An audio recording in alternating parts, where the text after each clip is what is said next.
Felt like we had a solid Wednesday practice, focused on third downs and some other game plan type situations.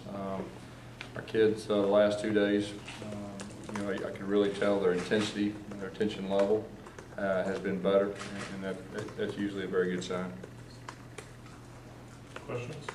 What did you see from Patrick Miller that made you decide to go ahead and give him the starting nod at right tackle? The spring, he had a very good spring, and then it was open competition. We really felt strong that we needed to do that because Sean and Avery both improved. They both had very good fall camps, and we wanted to open that thing up. And at the same time, we've got some depth at different positions. That was part of the plan also.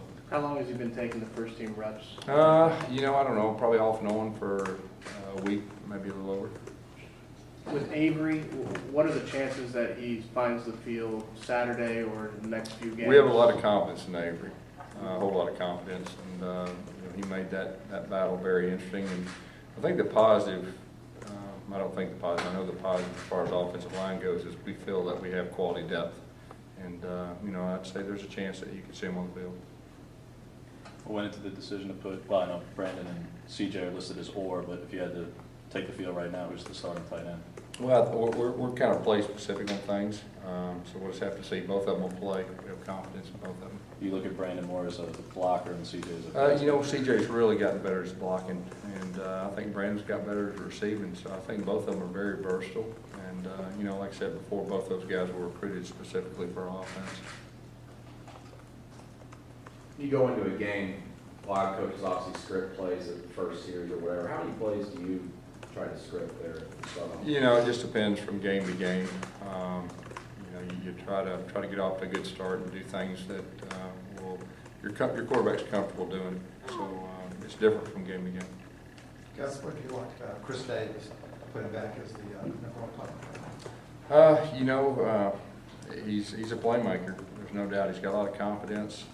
He's been the most consistent guy catching the football, and when he's made some interceptions in the spring and in fall camp, he usually does something positive with them. So we felt like it was good to give him a chance to show what he could do. Setting the depth chart, were there any specific battles that were hard to choose and others? There was a few, right tackle being one of those, but that's usually a good thing. And I think our quarterbacks too. We've got 3 quarterbacks that we have confidence that could take the field. But there were some others that, and you'll see, like the running back position, you'll see, quite a few of those guys play. Is there going to be any specific packages maybe for some other quarterbacks to come in? We'll just have to see how the game unfolds. Right now, we have a lot of confidence in Nick, but we'll see, how the game unfolds. You've got Ladarius listed as the starting right end. What went into that since he was moving back and forth between end and line? Yeah, he played linebacker the first fall camp. And I believe when we lost D, the fact that he had some experience up front, and just felt like trying to figure out a way to put our best players on the field. That was part of it. And he's got a very high motor, and he rushes the passers, adequately. When did Ladarius emerge as a starter there at right end? I would say it was probably here as of late, and you'll see a lot of those guys listed. They'll all be on the field and be in some type of rotation. You talked a lot about Carl Lawson and Light again. What about Montravius Adams? You see him there on the 2D. What's he really shown you here early? Well, those young guys are extremely talented, and they've shown flashes of being very good. It's just a matter of those young guys being consistent and being able to play in and play out.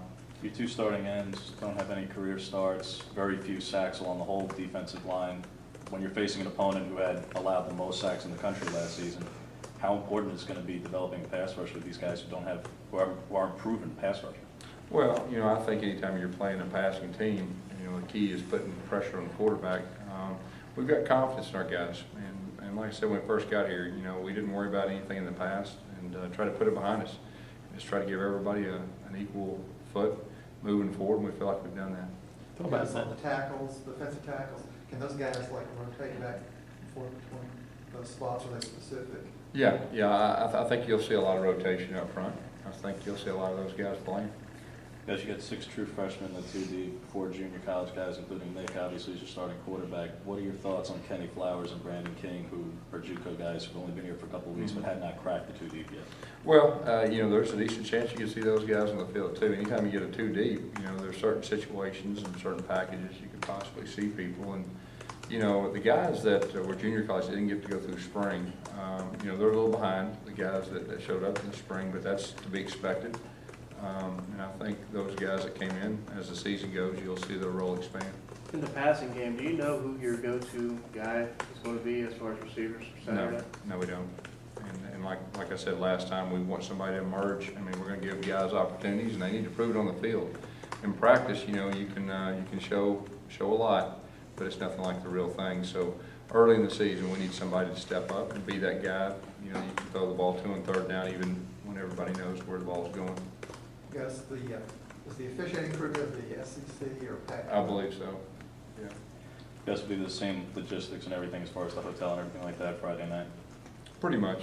We'll change a few things. Talk about, you mentioned Marcus Davis some, but having him now in there behind Ricardo, I mean, how big of a boost has it been to have a guy like that come in and kind of jump in the role? Yeah, Marcus, of course, he was a high school quarterback. He's got a real good feel for the game, and he's a very good competitor, and he's made some explosive plays, in fall camp, and he's got a chance to be a very good football player. Guys, just in light of the national news and the news in the SEC dealing with Johnny Manziel, if you had to address the team regarding that particular issue and autographs and kind of the big national issue that's going on there, Say it again. have you had to address the team in any way regarding that issue, since it's an SEC quarterback and Heisman winner and a big national? You talking about autographs and all that? Yeah, we always talk to our players, even before all that came out. Gus, you've got CJ bracketed in 2 different kinds of spots. Is that just kind of a statement about his portability and the different things he can do? Yeah, he's very versatile, and he gives us a lot of flexibility in our offense. I know when I was here before and he's a freshman, he was actually a receiver, and now he's starting to play with his hand down, and he's really getting improved his blocking, and gives a lot of flexibility. Game day's pretty close. Is there anybody you've talked to, maybe for advice on the big day? No, there's nobody in particular.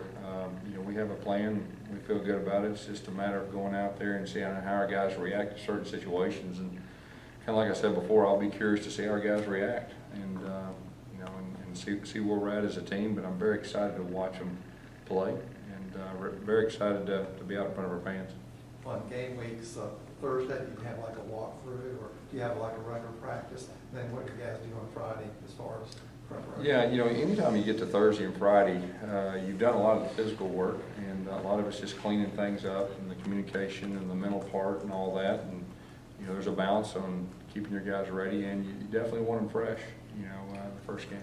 And then what do you guys do on Friday? Similar to that, meetings and walkthroughs. Because you've been able to get a better feel for Kyle, just will he be able to contribute this weekend, or is he still a few weeks off? Well, I mean, he's our backup at that position, and anytime you play a passing team and all that, you would expect those guys to get a chance. Would there be a chance that Ryan Smith would rotate over, or Jermaine Whitehead if Halsey went out? We'll just see how the game unfolds. Obviously, the guys that have experience, a little bit more about them.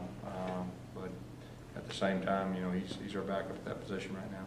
How confident are you that Tony Stevens will be able to play this weekend? That who? Tony Stevens. Pretty confident. You ever had a team of any sort where you got 4 or 5 guys that played quarterback at some point in their career on offense? Your receiver, you got a lot of receivers that played quarterback. Yeah, I think Darvin Adams played high school quarterback, Cody Burns played high school quarterback, and that's been something that in our offense over the years we really have had some success with, because those guys understand the game, they understand coverages, they can adjust on the run, and I say we're very specific on what we ask our receivers to do, so that's part of the plan a lot of times.